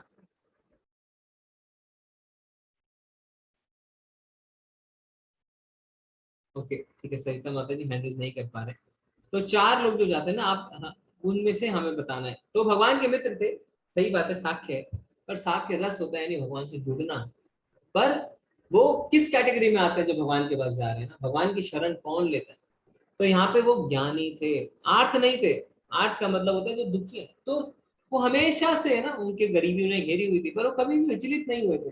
वो दुखों के कारण नहीं गए थे भगवान के पास, उनकी पत्नी ने जबरदस्ती भेजा था। और अगर दुख के कारण जाते है ना, या अर्थार्थी भी होते तो जाके मांगते, पर उन्होंने मांगा ही नहीं। उल्टा भगवान के लिए वो कुछ लेके गए। तो ज्ञानी थे, क्योंकि उन्हें पता था कि भगवान सर्वोच्च हैं। अब भगवान क्या करते हैं, भगवान हमेशा अपने भक्तों का ख्याल रखते हैं। भगवान कहते हैं जो उनके पास है मैं उनकी रक्षा करता हूँ, और जो नहीं है वो प्रदान करता हूँ। इसीलिए बिना मांगे जब वो लौट के आते हैं तो देखते हैं कि उन्हें सब कुछ भगवान ने दे दिया, और उन्हें नहीं, उनके पूरे मोहल्ले को, पूरे सोसाइटी को मिल गया। तो इस तरीके से जो भक्ति जब करते हैं तो हम अपने परिवार के साथ साथ, अपने परिवार के सारे सदस्यों के साथ साथ अपने आसपास अपने रिश्तेदारों का भी कल्याण करते हैं। ठीक है, तो ऐसे भक्त भगवान को बहुत प्रिय है। और देखते हैं भगवान नंगे पैर दौड़ के आते हैं ना, राज सिंहासन पर बिठाते हैं और उनके पैर भी धोते हैं, आप चित्र में देख सकते हैं। जिससे किसी को कष्ट नहीं पहुंचता तथा जो अन्य किसी के द्वारा विचलित नहीं किया जाता, जो सुख दुख में भय तथा चिंता में संभाव रहता है, वह मुझे अत्यंत प्रिय है। तो यहाँ पे भगवान लक्षण बता रहे हैं कि जो होते हैं भक्त, उनके क्या लक्षण है, वो मुझे क्यों प्रिय है। तो यहाँ पे भागवतम में कहानी आती है शिव जी की। शिव जी यहाँ पे आप चित्र में देख सकते हैं, ऋषियों के साथ बैठ के चर्चा कर रहे हैं। बड़े बड़े देवता भी हैं, ब्रह्मा जी, नारद जी, सब आध्यात्मिक चर्चा कर रहे हैं, भगवान के बारे में बातें कर रहे हैं। और वहां पे बगल में माता पार्वती बैठी हैं। तो शिव जी का ध्यान जो है वो सिर्फ भगवान की बातों पे ही होता है। इतने में गंधर्व, आप देख सकते हैं वायु यान आ रहा है ना ऊपर से, इतने में गंधर्व आता है जिसका नाम है चित्रकेतु। वो देखता है कि शिव जी अपनी पत्नी के बगल में बैठे हैं, तो उनका उपहास करता है। वो कहता है ये किस तरीके की चर्चा है। पर शिव जी क्या है, शिव जी तो भगवान के सबसे बड़े भक्त हैं, है ना, भगवान के सबसे बड़े वैष्णव है, सबसे पहला वैष्णव, सबसे बड़े वैष्णव है शिव जी। तो शिव जी को कोई फर्क नहीं पड़ता है, पर माता को फर्क पड़ता है। माता उनको श्राप दे देती है और अगले जन्म में चित्रकेतु जो है वो राक्षस बन जाता है। तो भगवान के जो भक्त होते हैं वो संभाव होते हैं, उन्हें भय चिंता सुख दुख मान अपमान से कोई फर्क नहीं पड़ता। मेरा ऐसा भक्त जो सामान्य कार्यकलापों पर आश्रित नहीं है, जो शुद्ध है, दक्ष है, चिंता रहित है, समस्त कष्टों के रहित है और किसी फल के लिए प्रयत्नशील नहीं रहता, मुझे अतिशय प्रिय है। तो हम देखते हैं यहाँ पे, हमने देखा भी था, नामाचार्य हरिदास ठाकुर की कहानी है, हर समय भगवान का चिंतन करते थे, दिन में 192 माला किया करते थे। और इस तरीके से वहां के राजा ने उस समय क्या किया था, वहां के शासक ने एक वैश्य को भेजा था, पर वो वैश्य उनके साथ बैठे बैठे भी भक्त बन गई और वो भी मालाएं करने लगी और उनसे दीक्षा भी उन्होंने ले ली। जो ना कभी हर्षित होता है, ना शोक करता है, जो ना पछताता है, ना इच्छा करता है, तथा शुभ तथा अशुभ दोनों प्रकार की वस्तुओं का परित्याग कर देता है, ऐसा भक्त मुझे अत्यंत प्रिय है। तो हर्षित यानी बहुत सुख में भगवान को भूल जाते हैं ना, हम देखते हैं काफी लोग सबको भूलते हैं, सबको बुलाते हैं अपने फंक्शन में, पर भगवान को नहीं बुलाते, जबकि भगवान के कारण ही उन्हें सारे सुख मिले हैं। और कई लोग शोक में भी भक्ति छोड़ देते हैं ना, पर हमें ऐसा नहीं करना है। हमें समझना है कि भगवान की योजना है, और जो भक्त होते हैं वो कभी नहीं पछताते, क्योंकि उनके अंदर भौतिक इच्छा नहीं रहती। जैसे प्रहलाद महाराज है ना, हम देखते हैं उनके खुद के पिता हिरण्यकश्यपु, उन्होंने स्वर्ग तक जीत लिया था, पर कभी भी वो अपने पिता के जो साम्राज्य से, राज्य से, उनके पैसे से कभी भी आसक्त नहीं हुए। ठीक है, कई लोग कहते हैं अरे हमें तो हमारे घर वाले भक्ति नहीं करने देते, तो हमें प्रहलाद महाराज से सीखना चाहिए कि उनके खुद के पिता उनके साथ ऐसा कर रहे थे, उन्हें मारने के लिए हर दिन एक नए नए हथकंडे अपनाते थे। कम से कम हमारे घर वाले ऐसे तो नहीं है। विभीषण जी है ना, असुरों के बीच में रह के भक्ति कर रहे थे, तो हमें भी भक्ति करनी चाहिए दृढ़ता के साथ। ऐसा नहीं सोचना चाहिए कि वो ये कहेगा, वो ये कहेगा, या ये कह रहे हैं। तो हमें प्रहलाद महाराज से, विभीषण जी से प्रेरणा लेनी चाहिए। जो मित्रों तथा शत्रुओं के लिए समान है, जो मान तथा अपमान, शीत तथा गर्मी, सुख तथा दुख, यश तथा अपयश में संभाव रखता है, जो दूषित संगति से सदैव मुक्त रहता है, जो सदैव मौन है और किसी भी वस्तु से संतुष्ट रहता है, जो किसी प्रकार के घर बार की परवाह नहीं करता, जो ज्ञान में दृढ़ है और जो भक्ति में संलग्न है, ऐसा पुरुष मुझे अत्यंत प्रिय है। सदैव मौन का मतलब चुपचाप नहीं, उसका अर्थ है कि सांसारिक विषयों से के बारे में ज्यादा चर्चा नहीं करता, घर बार छोड़ता नहीं है, पर आसक्ति नहीं रखता है ना, और मित्रों और शत्रुओं के साथ समान भाव रखता है। जैसे अम्बरीश महाराज की कहानी हमने देखी थी, किस तरीके से दुर्वासा मुनि उन्हें मारने के लिए एक राक्षस उत्पन्न करते हैं, पर सब कुछ हो जाने के बाद भी क्या होता है, जो अम्बरीश महाराज रहते हैं उन्हें क्षमा कर देते हैं। तो मान अपमान से कोई फर्क नहीं पड़ता, तो भक्त ऐसे होते हैं।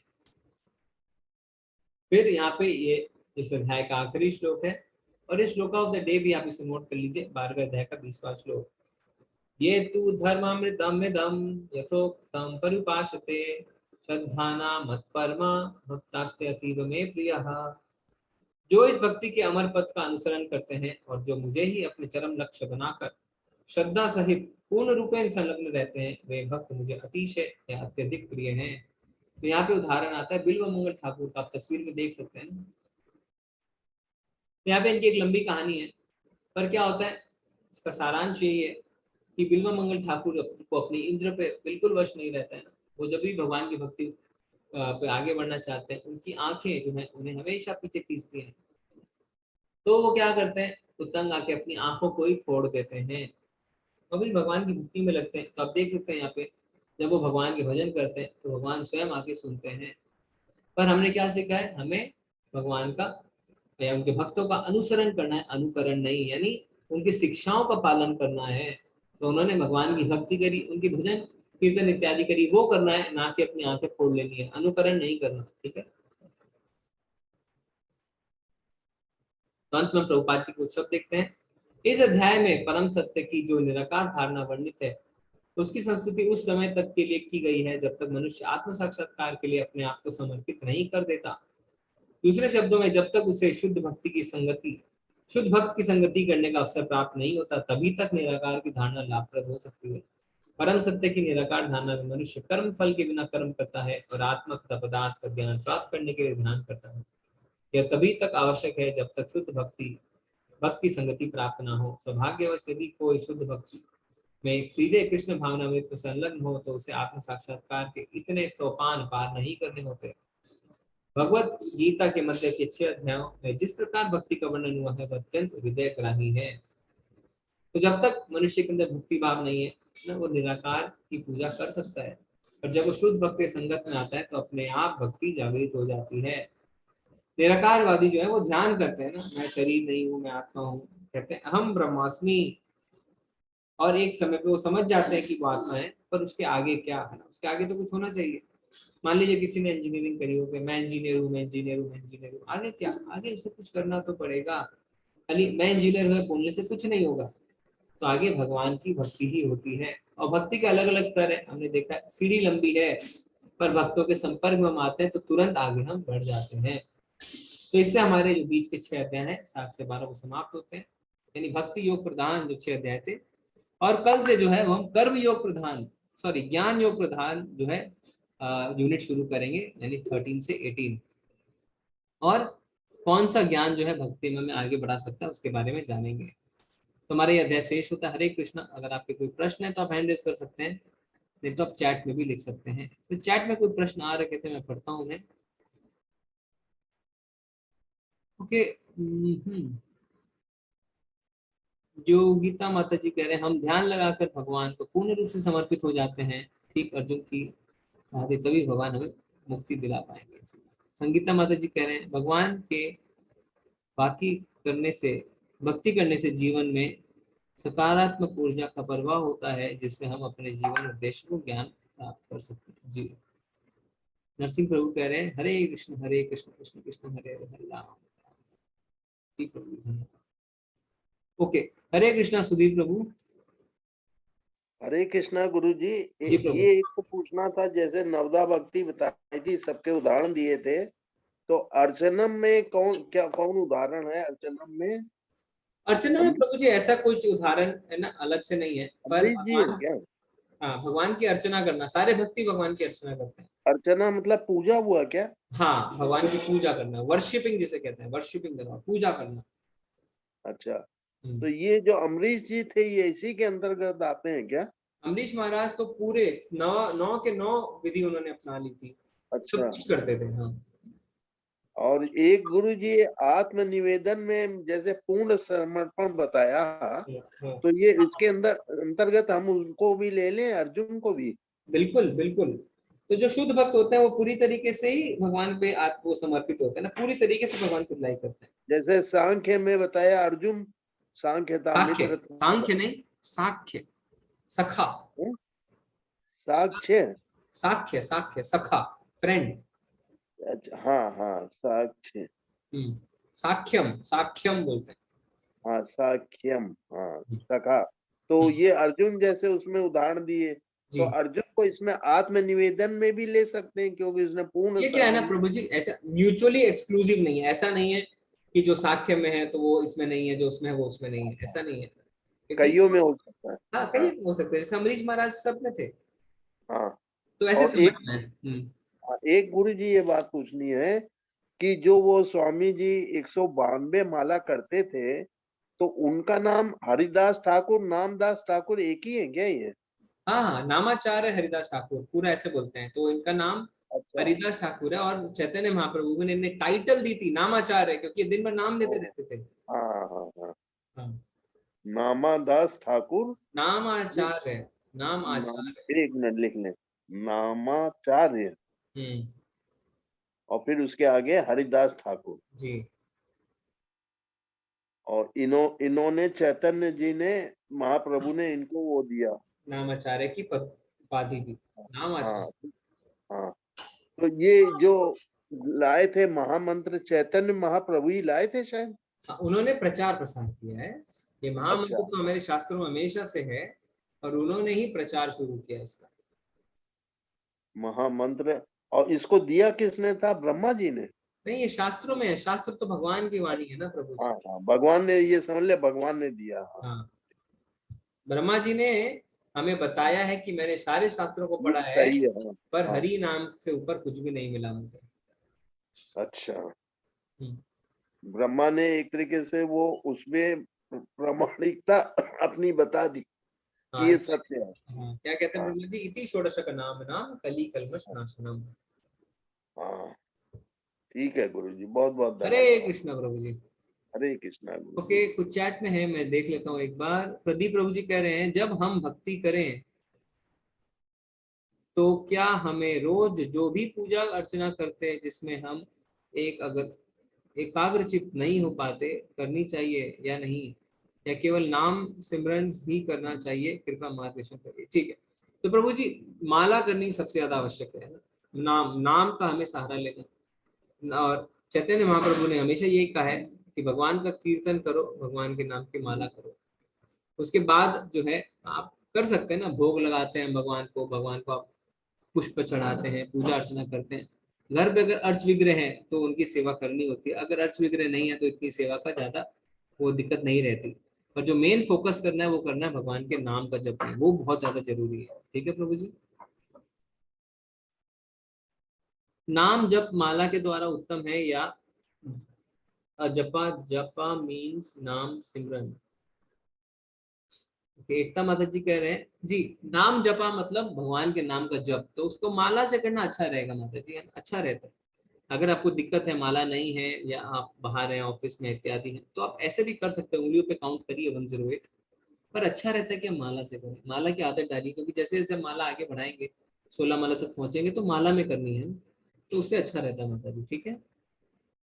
मैं घर में एक छोटा सा राधा कृष्ण के विग्रह की सेवा करता हूँ, क्या ये सही है? जी प्रभु जी आप कर सकते हैं, जब तक उसमें प्राण प्रतिष्ठा नहीं है ना, तो पर अर्च विग्रह की सेवा करना थोड़ा सा टफ रहता है, काफी नियम कानून रहता है, शुद्धता का पालन करना है, भगवान को भोग लगाना है, श्रृंगार करना है, अभिषेक करना है, तो इसमें थोड़े से रहते हैं प्रभु जी रेगुलेशंस। फोटो अगर आपको अर्थ विग्रह लाना है तो निताई, गौर निताई की ला सकते हैं, यानी बलराम जी कृष्ण जी उसे कहते हैं गौर निताई।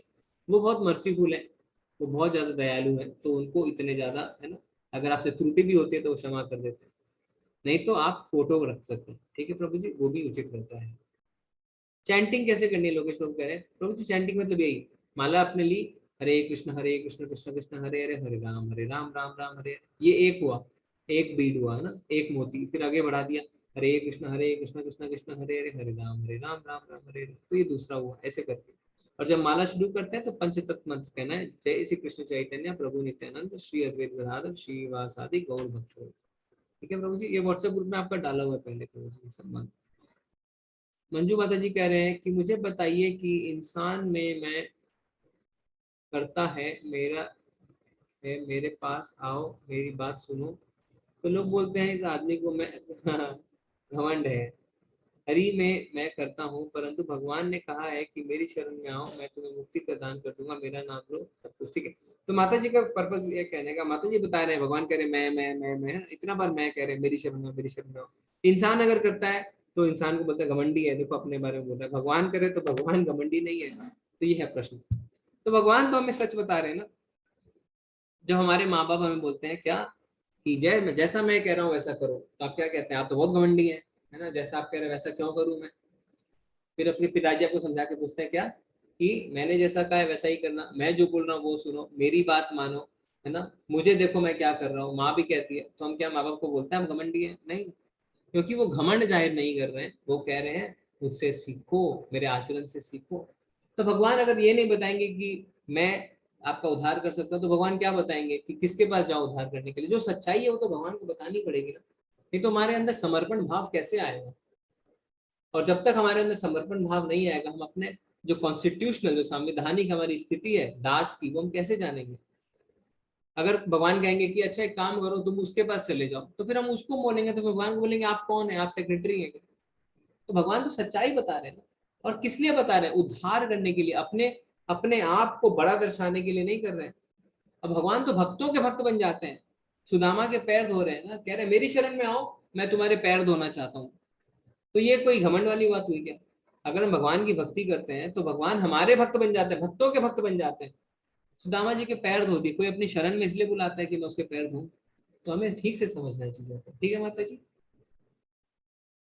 हमें भगवान में एकाग्रचित होने है तो मंत्र कोई भी हो सकता है। अर्थ विग्रह क्या होता है? मंत्र कोई भी हो सकता है प्रभु जी, अच्छी बात है, पर महामंत्र जो हमारे शास्त्रों में लिखा है वो है हरे कृष्ण कृष्ण कृष्ण हरे हरे, हरे राम राम राम हरे हरे। और ये ब्रह्मा जी कह रहे हैं खुद ही, इति षोडश का नाम नाम, षोडश मतलब 16 शब्दों का जो मीनिंग, जो मंत्र है, इति षोडश का नाम नाम कली कर्म नाशनम। ठीक है, तो ये ब्रह्मा जी बता रहे हैं कि ये महामंत्र है। ओके प्रभु जी। एक प्रश्न और है कि जब हम घर पर नित्य नियम में पूजा करते हैं तो हमारा मन प्रसन्न नहीं हो पाता, एक डर रहता है कि कोई त्रुटि तो नहीं हो गई। क्या जब हम माला जप करते हैं तो मन में प्रसन्नता आ सकती है? हाँ प्रभु जी, प्रसन्नता आती है, क्योंकि भगवान क्या कहता है, सूर्यदम सर्वभूतानां, मैं सबका हितैषी हूँ, मुझ में मन लगाओ। तो जब आप माला करेंगे ना तो आपको मन में शांति आएगी। और आप नहीं, सारे लोग बोलते हैं, सारे लोग का अनुभव है। आपको बस ध्यान से माला करनी है, बोलना है और सुनना है, हरे कृष्ण कृष्ण कृष्ण हरे हरे, हरे राम राम राम। ठीक है, तो आप खुद ही देखेंगे 15-20 दिनों के अंदर कि आपको कितना अच्छा लग रहा है। लोकेश प्रभु हैंड रेस कर रहे हैं चैट में, कोई बात नहीं, मैं अनम्यूट कर देता हूँ। हरे कृष्ण प्रभु जी, अनम्यूट करिए। प्रभु जी, जी प्रभु। प्रभु जी मैं ये पूछ रहा था कि जो चेंज करते हैं अपन सेकंड इसमें राउंड में, तो उसको कैसे चेंज करें? हाँ ओके ओके, समझ गया। हाँ तो प्रभु जी आप घुमा लीजिए, मेरे हाथ में भी माला है नहीं, आप उसको घुमा लीजिए। एक बार प्रभु जी करके बताएंगे मुझे? मेरे पास है नहीं प्रभु जी। जैसे आप करते हैं तो एंड में आ जाते हैं ना, एंड में हाँ आते हाँ, हैं 108 पे। हाँ, उसको आप घुमा लीजिए ऐसे कि जहां खत्म, उल्टी हो जाएगी माला ना, तो फिर आप जहां खत्म की तो फिर वहीं से शुरू कर देंगे। समझ में आई आपको? तो प्रभु मैं ये पूछ रहा था, जो कंठी पे फिर ये नहीं बोलना है जय श्री कृष्ण तो चैतन्य बोलना है, नित्यानंद? बोलना है। अच्छा, विकास प्रभु दिखाना चाहते हैं। ओके, विकास प्रभु को हम वो करते हैं। हाँ प्रभु जी, आप दिखाइए, वीडियो ऑन करके। विकास प्रभु जी देखिए, आप सब 1 मिनट रुकिए। विकास प्रभु को मैं पिन कर देता हूँ। पिन, हाँ जी प्रभु जी दिखाइए। ओके, जितने प्रभु जी दिखा रहे हैं, हाँ ये रहा। प्रभु जी अनम्यूट भी करिए, अपने आप को अनम्यूट करिए। हरे कृष्ण प्रभु जी, दंडवत प्रणाम। जी ये दिख रही है?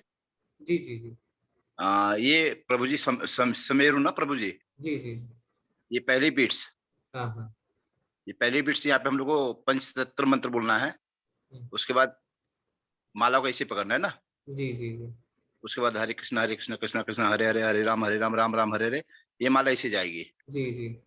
जब खत्म हो, जब अब यहाँ पे हम लोग खत्म हो गए, जी। हरे कृष्ण कृष्ण कृष्ण हरे हरे, हरे राम राम राम हरे हरे, ये बीट्स खत्म होगी। फिर माला को पंचतंत्र बोल के यहाँ से, इसको यहीं से स्टार्ट कर देना। फिर यहाँ से हाँ, घुमा इसको लेना। इसको यहाँ पे नहीं लेके जाना है। हाँ। इसको जस्ट ऐसे यू करके फिर यहीं से ले जाना है। जी जी जी जी जी, समझ में आ गया आपको प्रभु जी? 1 मिनट, कौन था प्रभु जी? 1 मिनट में अनम्यूट करता हूँ। लोकेश प्रभु थे, 1 मिनट। जी प्रभु जी, आपको समझ में आ गया लोकेश प्रभु जी? हाँ प्रभु जी। जी जी, धन्यवाद विकास प्रभु, धन्यवाद। धन्यवाद। हरे कृष्ण, हरे कृष्णा सहदेव प्रभु। हाँ, हरे कृष्णा प्रभु जी। जी जी प्रभु जी, मेरे 2-3 छोटे छोटे क्वेश्चंस है। जी जी। एक तो प्रभु जी, जब माला करते हैं तो हर माला के बाद पंचतंत्र मंत्र बोलना है? हर माला के बाद बोलना। ओके। और प्रभु जी, इस्कॉन में दूध यूज करते हैं क्या, मिल्क प्रोडक्ट? हाँ, यूज करते हैं। कि प्रभु जी, क्योंकि जो डेयरी फार्म हो गया, became so cruel today, and वो जब गाय माता दूध देनी बंद कर देती है तो उनको छोड़ देते हैं इसमें क्या ऐसे। प्रभु जी, इसमें क्या करते हैं ना, इस्कॉन वाले जनरली उनकी खुद की गाय होती है, और जो छोटे मंदिर है वो देखते हैं कि वो जहां से ले रहे हैं ना अच्छे रेट में लेते हैं, जिससे वो जो खटाल से या जहां से भी ले रहे हैं उसको रेगुलेट करते हैं कि वो ऐसा कोई कार्य नहीं करे। ठीक है। ओके। और प्रभु जी, एक अंतिम क्वेश्चन ये है कि जब प्रभु जी देखो, धन की आवश्यकता तो रहती है, तो जो इस्कॉन में भक्त लोग हैं तो उनकी जो नीड्स होती है वो कहाँ से पूरी होती है? डोनेशन से पूरी होती है प्रभु जी, डोनेशन आते हैं। और दूसरा है कि बुक्स जो है ना, बुक्स डिस्ट्रीब्यूट करते हैं, तो बुक्स में थोड़ा सा प्रॉफिट मार्जिन रहता है, उससे चलता है फिर मंदिर। तो डोनेशन और बुक्स, ये 2 चीज मेन है, उससे मंदिर चलता है। और प्रभु जी, फैमिली को कोई सपोर्ट करते हैं क्या फाइनेंशियली? हाँ, या जो पूरे भक्त जो है ना, जो अपने जिनकी पूरी फैमिली मंदिर में सेवा देती है, तो मंदिर में ही वो भोजन इत्यादि करते हैं, और मंदिर उनको टेक केयर करती है, क्योंकि उन्होंने अपना जीवन भगवान की सेवा में लगा दिया, अपने परिवार का जीवन भगवान की सेवा में लगा दिया, तो उन्हें खाने ओढ़ने पहनने के लिए तो चाहिए ना, तो वो मंदिर की तरफ से होता है। हरे कृष्णा प्रभु जी, बहुत बहुत धन्यवाद, दंडवत प्रणाम। हरे कृष्ण, हरे कृष्ण। जी हरे कृष्णा सुधीर प्रभु जी। ये गुरु जी, ये कहते हैं ना, मानव सेवा माधव सेवा नहीं, माधव सेवा मानव सेवा, ये मतलब जरा सा क्लियर कर दीजिए गुरु जी। कई लोग क्या है ना, जो हमने बोलता है कि सोचते हैं कि चलो मैं भगवान को क्यों मानूं, मैं तो भूखों को खाना खिलाता हूँ, मैं वस्त्र दान करता हूँ, मैं कन्याओं की शादी करवा देता हूँ, तो ये सब तो अच्छा कार्य मैं कर रहा हूँ, तो मैं भगवान को क्यों मानूं? तो इसमें कहते हैं मानव सेवा माधव सेवा नहीं है। अच्छा। क्योंकि जनरली हम ये सब करते हैं पुण्य कमाने के लिए। 99.99% लोग पुण्य कमाने के लिए करते हैं, और पुण्य अगर हम कमाते हैं तो अच्छी बात बंधन है। में फंस गए। हाँ, तो फिर क्या होगा, आप जाएंगे स्वर्ग, जाएंगे, भोगेंगे, मौज करेंगे, तो फिर वापस आएंगे। ठीक बात है। पर इसी चीजों को आप करते रहिए भगवान को समर्पित करके। तो ऐसा क्या होता है, जैसे भगवान की जब हम सेवा करते हैं, तो जैसे अर्जुन ने कहा था मेरी पारिवारिक परंपराएं नष्ट हो जाएंगी, पितरों को कौन जल देगा इत्यादि, तो भगवान क्या कहते हैं, भगवान कहते हैं कि तुम युद्ध करो, बाकी चीज मैं देख लूंगा। तो भगवान यानी जब भक्ति करते हैं, यानी पेड़ के जड़ में जब हम डल डालते हैं, तो सारा पेड़ अपने आप ठीक रहता है ना। तो भगवान जब कह रहे हैं ये बात, तो हमें मानना है कि ठीक है, हमें भगवान की भक्ति करनी है। पेट में अगर हम खाना डालेंगे तो पूरा शरीर स्वस्थ रहेगा, पर इधर उधर हम देखेंगे ना, पहले मेरा देश है ना, मेरा राज्य, मेरा परिवार, मेरी सोसाइटी, तो ये सब इम्पोर्टेंट नहीं है। अगर हम भगवान की सेवा करते हैं तो एवरीथिंग फॉल्स इन प्लेस, सब कुछ ठीक रहता है। अब इस्कॉन में इतने सारे राष्ट्र के लोग एक साथ रहते हैं ना, अभी हम जाते हैं बुक डिस्ट्रीब्यूशन में, रशियन डिवोटीज आए हैं तो जाते हैं, और रशियन डिवोटीज से बुक खरीदने में लोग कितने खुशी महसूस करते हैं ना। वो उनकी शिखा है, ब्रह्मचारी हैं, गेरुआ धारण करे हुए हैं, हरे कृष्ण महामंत्र करते हैं, तो लोगों को कितना अच्छा लगता है उनसे किताब खरीदने में। तो ये चीज है। तो प्रभुपाद जी हमेशा कहते थे कि भगवान हमारे परम पिता है, अगर हम सब मान लें, हम सब ब्रह्मचारी के सुप्रीम साथ पावर से हम भक्ति करें, हाँ, तो सबकी सब भक्ति है। जी जी जी, ठीक बात है गुरु। हरे कृष्णा। हरे कृष्णा हरे कृष्णा। धन्यवाद। संदीप प्रभु जी कह रहे हैं पंच तत्व मंत्र क्या है प्रभु जी?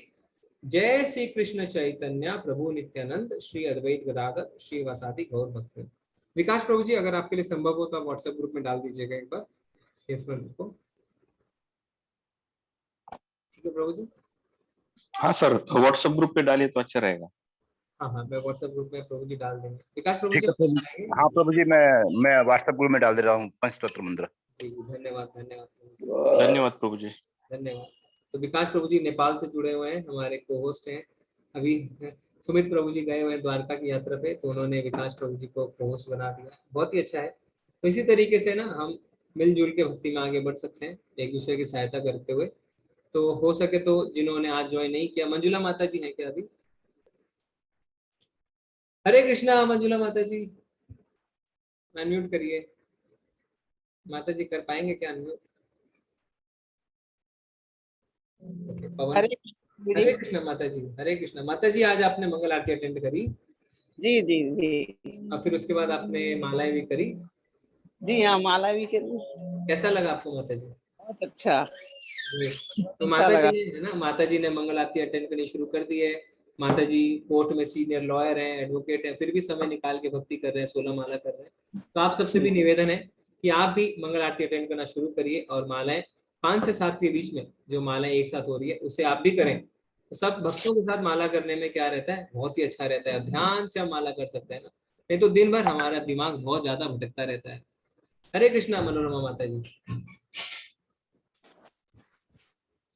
हरे कृष्णा। हरे कृष्णा प्रभु जी। जी माता जी। आज मैंने भी 16 अटेंड किया था, मुझे हाँ बहुत अच्छा लगा। माता जी ने भी, तो माताएं अभी आगे हैं, प्रभु जी पीछे हैं। और किसने आज मंगल आरती अटेंड करी, आप अपना हैंड रेज कर सकते हैं। मैंने किया था। अच्छा, सरिता माता जी ने भी किया है मंगल आरती अटेंड, मंजुला माता जी ने किया है, मनोरमा माता जी ने किया है। ठीक है, जिन्होंने नहीं किया, सुधीर प्रभु जी भी करते हैं मंगल आरती अटेंड, बता रहे हैं। हाँ, तो जो नहीं करते हैं ना वो कल से ज्वाइन कर सकते हैं, लिंक मैं वापस डाल देता हूँ। प्रभु जी मेरा एक और क्वेश्चन था, भजन हम कौन सा गाते हैं? आरती माता जी। भजन जैसे ये गाते हैं ना, तो कौन सा भजन होता है? हमें तो ही नहीं है भजन।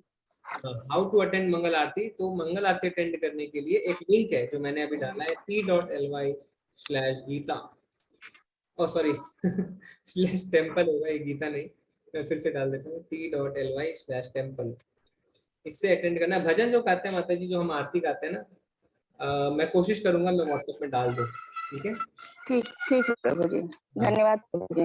जी, आज फर्स्ट टाइम मंगल आरती अटेंड की थी, प्रदीप प्रभु ने भी करी है, तो काफी लोगों ने करी है मंगल आरती अटेंड, जो बहुत अच्छी बात है। और धीरे धीरे आपको अच्छा लगने लगेगा, है ना। 4:30 बजे शुरू होता है, 5:10 तक खत्म होता है, फिर उसके बाद हम बैठ जाते हैं माला करने के लिए। तो आप देखेंगे कि दिन की पहले आप जब दिन की शुरुआत करते थे, अब उसी समय या उससे पहले आप अपने दिन की शुरुआत कर रहे हैं, पर आपके सारे भक्ति के कार्य संपन्न भी हो चुके हैं। ठीक है, ठीक है, आज हम चलते हैं। आप सबका बहुत बहुत धन्यवाद। कल जो है हम 13वां अध्याय शुरू करेंगे। तो कल से जो अध्याय शुरू होगा वो है कर्म ज्ञान योग प्रदान, है ना। हम देखेंगे किस तरीके से भगवान हमें बहुत ही व्यवहारिक रूप से ज्ञान दे रहे हैं और बता रहे हैं कि कैसे हम भक्ति को अपनी रोजमर्रा की जिंदगी में उतार सकते हैं। तो कल भगवान हमें प्रकृति, पुरुष और चेतना के बारे में बताएंगे, कि शरीर के बारे में, प्रकृति यानी मदर नेचर के बारे में, और चेतना यानी हमारी कॉन्शियसनेस के बारे में। ठीक है, तो आज हम चलते हैं। आप सबका बहुत बहुत धन्यवाद। निशा माता जी ने भी मंगल आरती अटेंड करी, तो काफी लोग कर रहे हैं मंगल आरती अटेंड। जो नहीं कर रहे हैं अभी भी करिए, बहुत ही अच्छा लगेगा आप सबको। वांछा कल्प तरुवश्य कृपा सिंधु का एवच पतितानां पावनेभ्यो वैष्णवेभ्यो नमो नमः। अनंत कोटि वैष्णव की जय, श्री प्रभुपाद की जय। हरे कृष्णा। सभी को धन्यवाद। हरे कृष्ण प्रभु जी। कृष्ण प्रभु जी, दंडवत प्रणाम। हरे कृष्ण। हरे कृष्ण।